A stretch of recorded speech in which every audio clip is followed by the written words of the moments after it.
Olá, aluno, tudo bem? Seja bem-vindo novamente. Vamos dar continuidade ao nosso curso, em nossa primeira aula, após vermos aí na apresentação anterior, o nosso cronograma, o nosso plano de ensino. Hoje iniciamos, como eu havia dito na aula anterior, iniciamos a disciplina propriamente dita. Então vamos trabalhar hoje a questão de conceito e definições de ética, ok? Para isso nós vamos utilizar 3 textos, vamos segui-los. O primeiro texto, Álvaro Valls, A Ética Hoje, nesse texto nós temos as contribuições de 3 autores significativos, sociólogos, psicólogos, enfim, Karl Marx, Kant e Hegel, em uma linha de tempo cronológica, do mais antigo ao mais novo. Esse texto é um texto a leitura um pouco mais complicada, mas é um texto muito bom, muito produtivo, por sinal, e vai nos dar uma ideia. Esse primeiro momento, nesse primeiro texto, nós vamos discutir um pouquinho, eu vou falar um pouquinho para vocês, para poder plantar uma sementinha aí sobre ideias do que seria ética.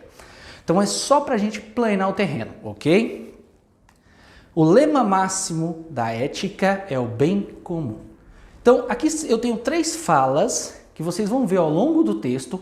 Essas 3 falas são as falas desses 3 sociólogos, pensadores aí de épocas diferentes. Então a primeira, o lema máximo da ética é o bem comum. Esse refere-se a Marx, Karl Marx. Ele usa esse termo e nós vamos trabalhar ele aqui bem detalhado para poder explicar um pouquinho sobre a ética. Então preste atenção para entender. O lema, o que seria lema? Em um trabalho científico, o lema é como se fosse o tema, é o ponto primordial, é o mais importante. Então, em resumo, o mais importante na ética é o bem comum.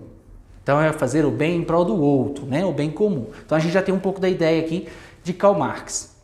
Seguindo, vamos para outra fala aqui de Kant, tudo no texto, tá? Que vocês vão ter acesso aí na plataforma. Nós temos uma outra fala muito pesada também, muito interessante. A consciência moral do indivíduo deve ser o centro de toda a sua preocupação.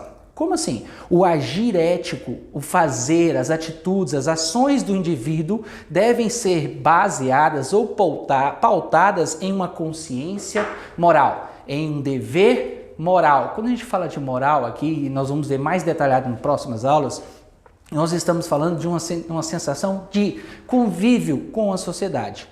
Então aqui nós temos uma outra frase também, uma outra fala muito importante para a nossa aula de hoje, ok? E por fim, nós temos aqui a informação de Hegel, a última fala. Nessa última fala de Hegel, ele traz um complemento a esses outros autores, no qual é extremamente vital para nós. Ele vem falando de liberdade. Então veja, nós estamos falando de ética, moral e liberdade. Ser livre de uma forma correta, apropriada dentro da sociedade. Então como seria isso? Liberdade, agir eticamente dentro das instituições históricas e sociais. Quando o autor traz essa fala, ele nos dá o exemplo de ele nos traz 3 instituições históricas, que sempre existiram e sempre vão existir, e sociais, que fazem parte de toda uma sociedade e que constitui toda e qualquer sociedade por tempo indeterminado. Quais seriam elas? Nós temos hoje família, sociedade civil e Estado. Então, essas 3 instituições classificadas por Hegel é a razão de todo e qualquer problema de convívio hoje na sociedade. Então, todo erro, toda difusão, toda complicação, todo distúrbio, transtorno que se tem numa sociedade, toda infração que se tem em uma sociedade, ela surge de um elo ou de uma quebra nesse elo, nessa relação. Essa tríade, essa parte histórica dessas 3 instituições, família, repito, sociedade civil e Estado, estão em constante convívio e equilíbrio. Qualquer cidadão que saia dessa relação, que tenha um conflito com elas, seja para mais ou para menos, vai apresentar um confronto com a sociedade, vai apresentar um problema, um transtorno para o convívio social. Então, aqui nós temos o texto. Em resumo, corriqueiro, básico, nós temos o texto de Álvaro Valls, é o primeiro texto, A Ética Hoje. E aí, nada mais melhor do que isso, trazer isso para a nossa realidade. Nós estamos falando de falas de autores, já de certa forma, até em décadas de 40, e agora nós vamos trazer para a realidade. Como assim? Vamos trazer essa fala para uma aplicabilidade. Realidade hoje. Tomando como ponto de partida esse texto, nós podemos discutir 3 pontos: amor, ditadura e massificação. Aí eu afirmo para vocês, o amor não é livre, ou é livre? Ditadura, vivemos em uma ditadura? O que seria massificação? Então, em cima da fala dos autores que nós acabamos de ver, nós vamos trabalhar essas 3 palavras. E aí você dá uma pausa no seu vídeo e reflita um pouco comigo sobre isso. Então, primeira afirmação, ditadura, realidade. Hoje, afirmo para vocês categoricamente que vivemos em uma ditadura. Como assim, professor? A gente vive numa democracia, eu acabei de votar para presidente, para senador, enfim. Vivemos em uma ditadura. Como que essa ditadura é uma ditadura informal? Não é uma imposta pelo governo, de certa forma, tradicional, como a gente já viu em histórias passadas do próprio Brasil. Essa ditadura é uma ditadura no qual você abre espaço, você permite que o governo, por meio do Estado, uma das 3 instituições, lhe aprisione, que lhe domine, que lhe imponha situações específicas na sua vida. Como assim, professor? Vou ser mais claro para você. Ditadura, nesse quesito hoje na sociedade, lembra bem recente, há pouco tempo atrás, houve a aprovação no Senado, no Congresso, de a lei da palmatória. Não sei se você se recorda disso, se não recorda, pausa o vídeo, pesquisa um pouquinho sobre ela. Nessa lei ficou estabelecido que crianças que fossem educadas, por assim dizer, por meio de palmadas, poderiam os pais ou a pessoa que estivesse efetuando tal procedimento, tal educação, responder por isso. Em alguns casos, cadeia. Na época, eu já estava em sala e eu lembro de alunos falar assim, professor, fulano bateu, então posso denunciar, pode ser preso e tal. Isso é uma ditadura. Mas como assim, professor? Há muitos anos atrás, a educação consistia em vários métodos.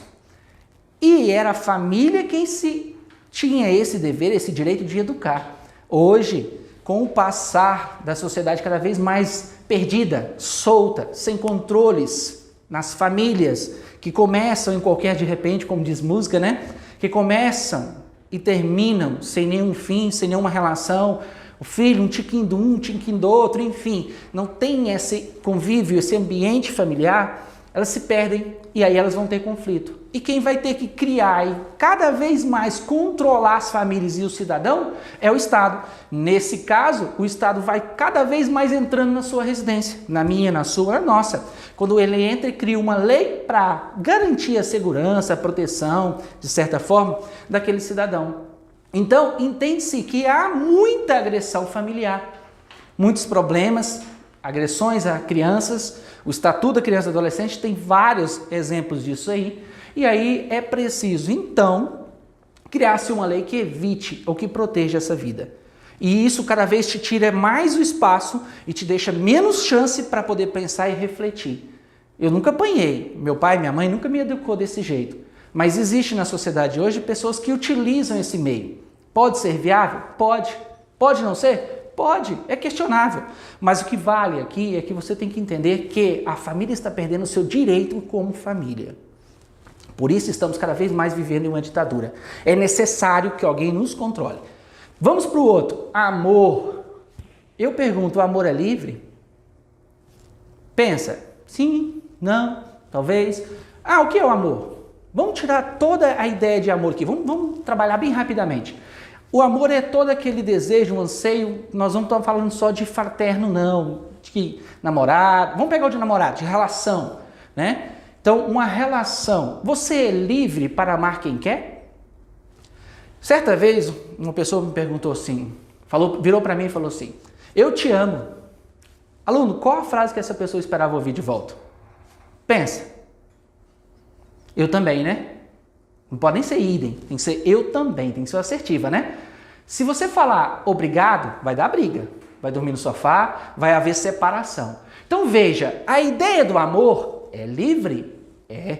A essência, eu amo quem eu quero. Mas na sociedade em que a gente vive, ele está sendo livre? Não. Ele está como um passarinho numa gaiola. Você pega ele para você e quer só para você. Você não solta. E ele fica com você até morrer. Ou seja, na sociedade hoje, o que acontece? As pessoas, quando perdem o amor, né? Quando acaba o amor, a separação, qual é o fim que normalmente a gente vê? Né? Então, nessa ideia, estamos aprisionando a essência da ideia de amor. Se alguém te perguntar assim, eu te amo, a sua resposta não tem que ser necessariamente eu também. É obrigado. Você não é obrigado a falar que eu também amo. Mas cuidado, você vai dar muita briga em casa. Por fim, nós vamos chegar na ideia de massificação. E aí, massificação é toda e qualquer ideia de que a pessoa vai impor algo a alguém. E esse termo é um termo para uma aula só. Ou seja, estamos sendo massificados o tempo todo em nossa casa. Exemplos? Vários. Moda, TV, vários são os exemplos de massificação. Então, massificação, nós estamos sendo massificados o tempo todo. O tempo todo. Essa ideia social de hoje. O que é TV, a moda, isso tudo são exemplos de massificação. Há muito tempo atrás, eu tinha um sapato camurça extremamente confortável. Eu usava ele para todo lugar que eu ia. Uma vez ele rasgou a sola, eu mandei costurar a outra. Paguei caríssimo para costurar e continuava usando o mesmo sapato.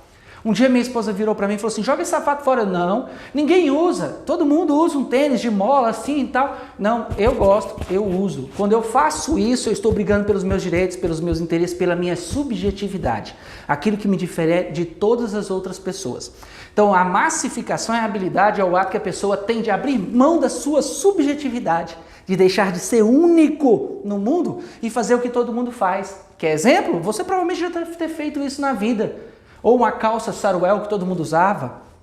Podia ser feia, mas você usava porque era moda, né? Ou há muito tempo atrás, quando se passava na TV uma novela chamada O Clone, em que os adolescentes colocavam uma pedra na testa, né? Não sei se vocês lembram daquela dança. Era muito comum você ver os adolescentes na rua naquela época utilizando aquele mesmo adereço ou fazendo a prática da dança do ventre. E aí ia. Ah, professor, mas e se eu gosto? Se você gosta, não é massificação, é identidade de interesse. É diferente. Então, massificação é quando você faz alguma coisa não porque você gosta, mas porque todo mundo faz, todo mundo tem, todo mundo todo mundo quer. Aí você faz. Então, isso seria a massificação. De acordo com esse texto aqui, nós vamos chegando a esses assuntos. Então, perdeu, não entendeu? Dá pausa, volta, reveja, leia o texto em anexo, ok? Agora nós vamos para o segundo texto dessa aula. A ética é uma só.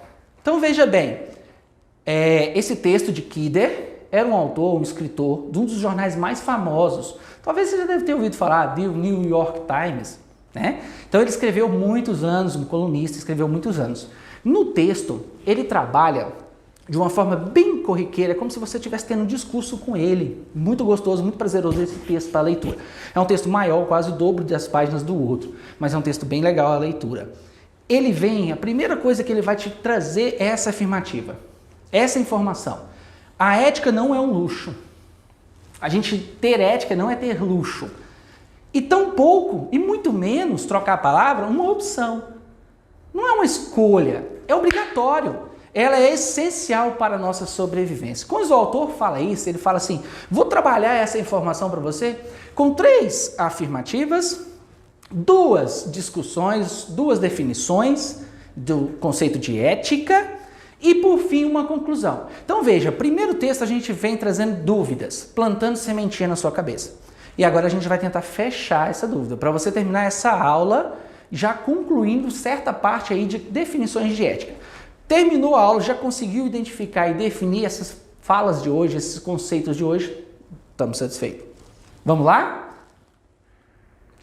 Primeira afirmativa do texto Kidder, né? De a ética é uma só. Então veja, o próprio título do texto é só existe uma ética. Então vamos chegar a ela. Não conseguiremos sobreviver ao longo do século XXI com a ética do século XX. Quando ele fala isso, ele fala sobre um acidente que aconteceu alguns anos atrás, décadas, em Chernobyl, no qual morreu milhões de soviéticos na época. Como seria esse acidente? O que ele fala dele? Ele fala ali que o acidente não foi por falha técnica, falta de conhecimento, imperícia, não. Esse acidente ocorreu por uma imaturidade, por uma negligência, por uma falta de noção de uma reflexão ética. O que ele está dizendo nisso? Ele está dizendo que hoje nossa atual realidade, no século XXI, né, nós temos um controle muito maior e, em contrapartida, ao mesmo tempo, muito menor com relação ao avanço tecnológico. Naquela época, 2 engenheiros elétricos fizeram uma aposta. Uma das suposições do ocorrido foi que eles fizeram uma aposta de quanto tempo as turbinas, como se fosse uma hélice de ventilador, iriam girar após desligado. E para isso eles tiveram que destravar e travar vários acionamentos para poder não atrapalhar o experimento deles. O aquecimento, infelizmente, o resultado foi a explosão. Então veja, ele fala...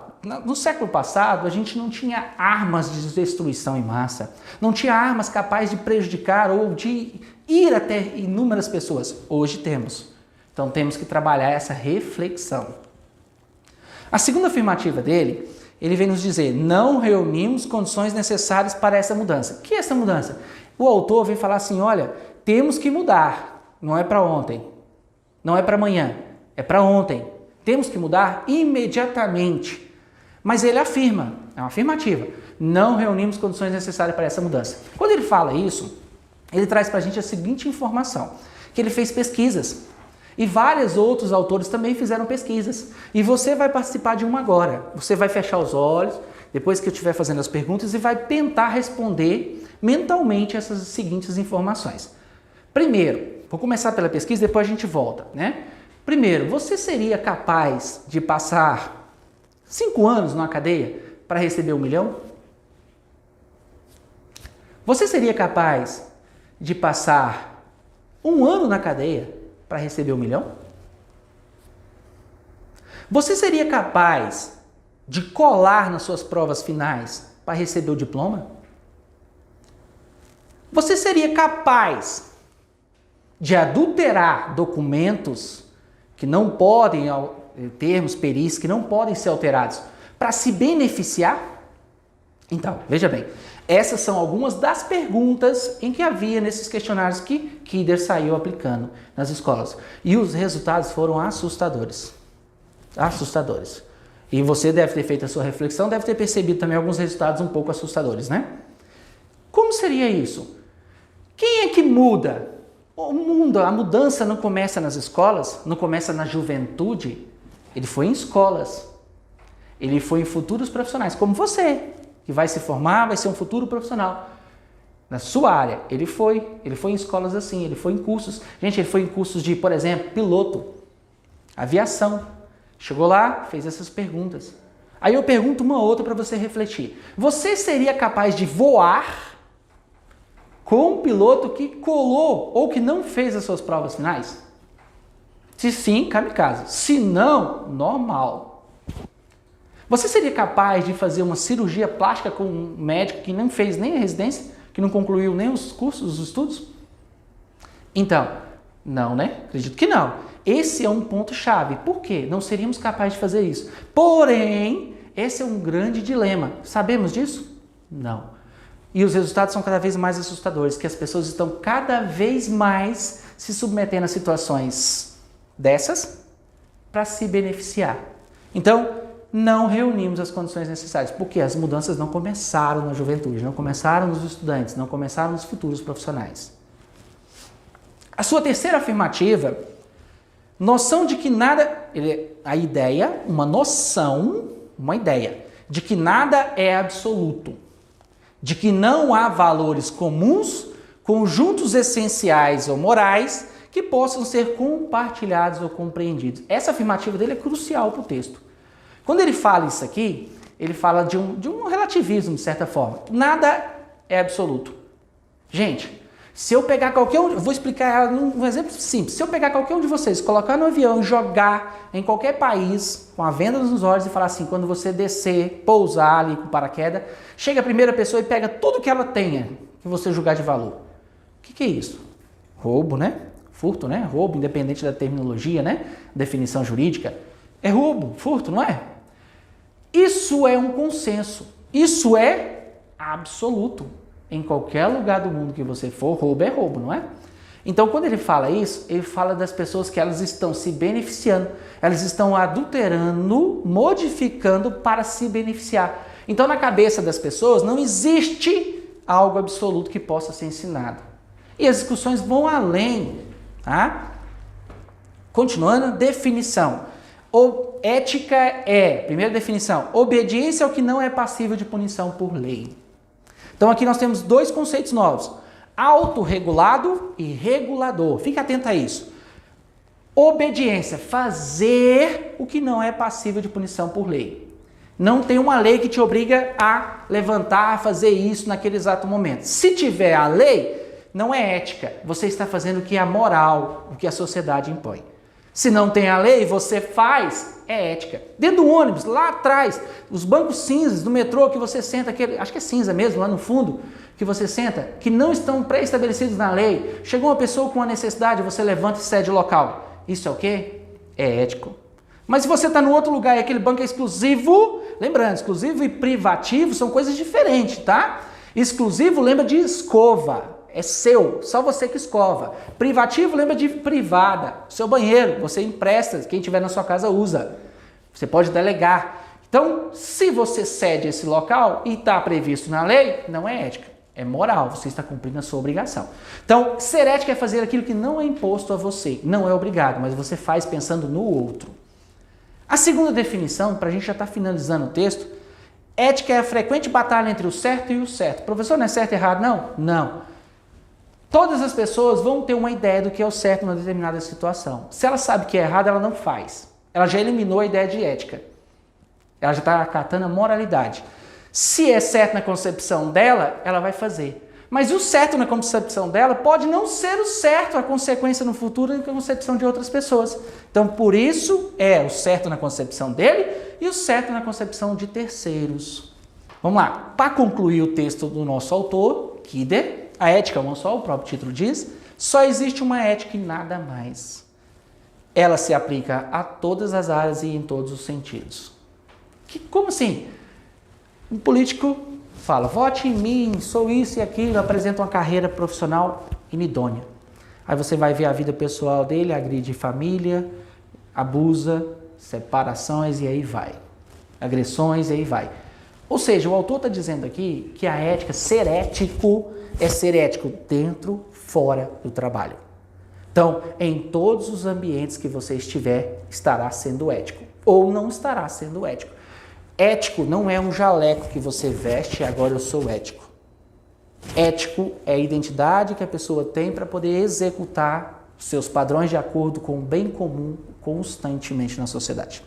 Ok? Vamos continuar na nossa próxima aula. Aguardo vocês.